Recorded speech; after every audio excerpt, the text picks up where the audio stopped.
Sir पहिल्यावर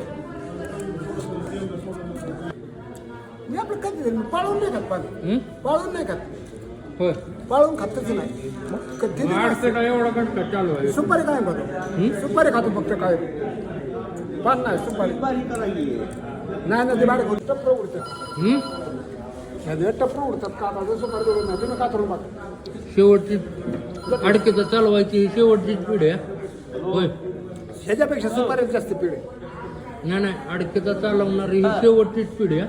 चालता येते ते अडके त्यानं हा 16 वर्षापासून खातो बापू म्हणजे पान खाणारी आता अडकेचं चालवणारी शेवटचीच पिढी म्हणा. शेवट अजून कोणाला नाही अडकीचा नाही पान सुद्धा कोण खात नाही मावा असलीच खाते